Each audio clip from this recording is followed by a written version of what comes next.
Hello, I'm Michael Francis, Music Director of the Florida Orchestra, and welcome to our WSMR recording. This is our pre-concert talk here online at TFO at Home. And do check out all of our videos. We have so many wonderful things. I think we're up to 100 now since the beginning of the coronavirus pandemic, really trying to serve you in the best way.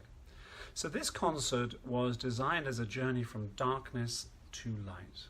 That was its whole concept, this starting with perhaps the darkest, most extraordinary piece of music of the 20th century, Stravinsky's Rite of Spring, and then moving through and finishing with the blazing glory and optimism of the end of Beethoven's Symphony No. 5.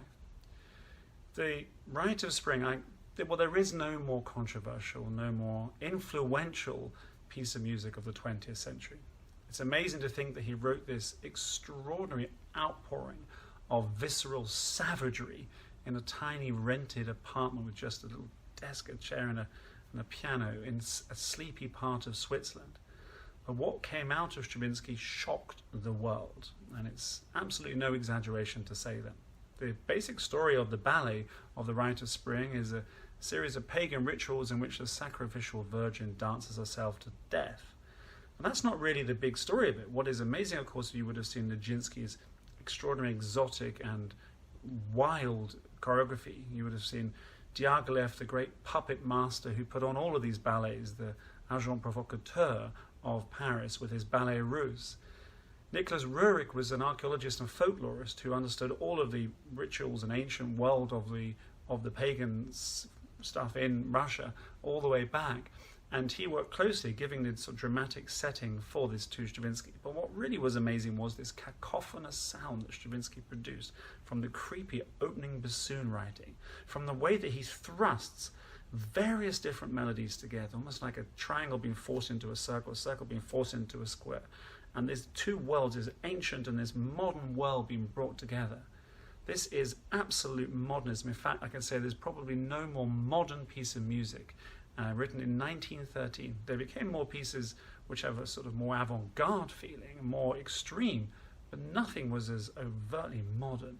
And the music is a really eerie mixture of folklore, folk music. Someone said they went through and they analysed, I think it was maybe 30 or 40 folk melodies within this, but coupled with extreme modern language, an enormous orchestra, the most powerful, savage pulsations you can imagine, gives one of the greatest sonic experiences you could ever wish to have in a concert hall. You feel like you're being pulverized, but delighted and shocked. And the ending, the danse sacrale, in which these wild rhythms are being thrust around the orchestra until the final chord and the moment of death, really means that the Rite of Spring has lost none of its punch some 107 years later.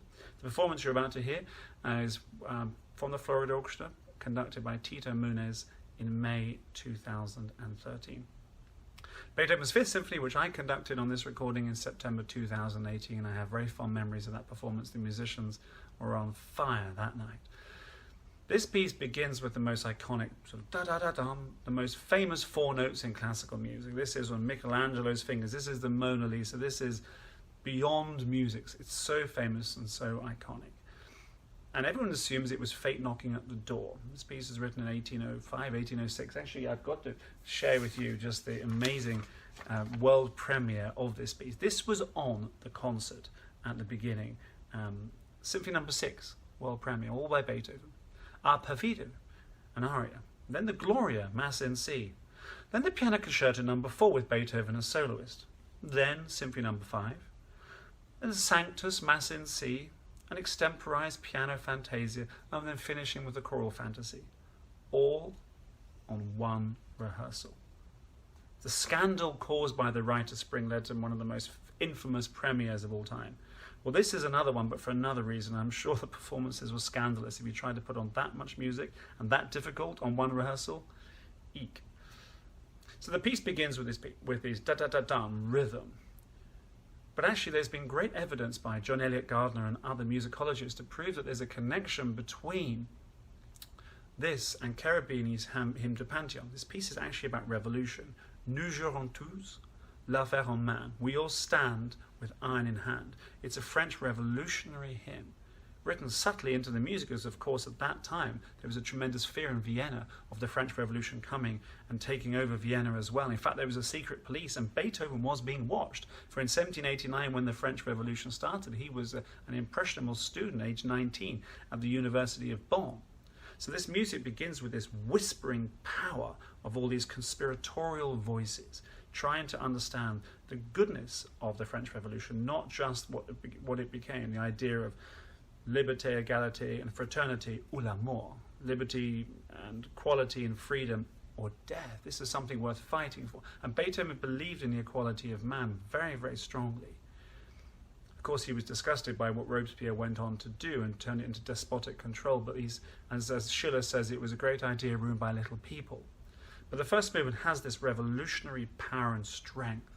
The second movement, to me, personally, feels like this internal dialogue between someone preparing for war and at the same time realizing what could be lost. When the trumpets come in, you'll hear a melody, a hidden melody, based upon a revolutionary song that Beethoven wrote called the Freie Mann, the free man. And you'll hear that in there, and that's a sort of an internal subversive message. But this movement, if you see it as a psychological preparation for what needs to be done, it comes alive in a whole new way, in my personal opinion. In the third movement, we begin in some sort of surreptitious, dangerous world. You feel the secret police in Vienna. You feel this you're being watched. Strange rumblings from the double basses and cellos coming afoot.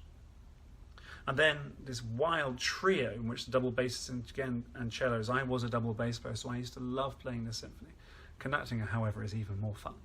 And when the double basses and cellos come up in the trio, this wild party, almost a celebration of what it can be, what freedom can look like, what equality can look like, what brotherhood can look like.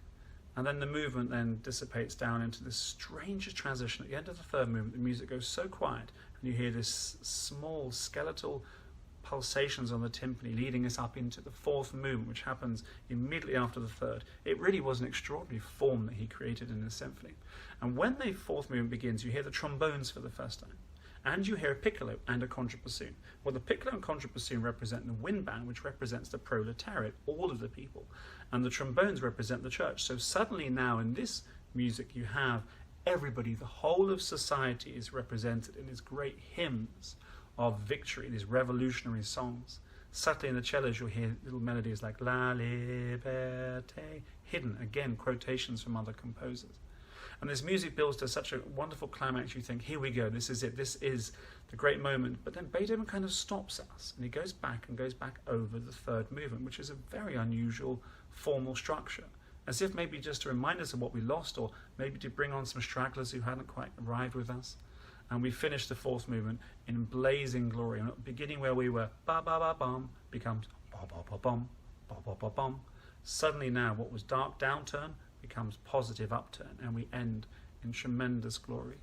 There's a Latin phrase, per ardua ad astra, from struggles to the stars, which symbolizes his peace, which symbolizes his journey through this concert, and of course, which we all hope symbolizes this time that we're in as well. Thank you very much. We hope you enjoy the concert.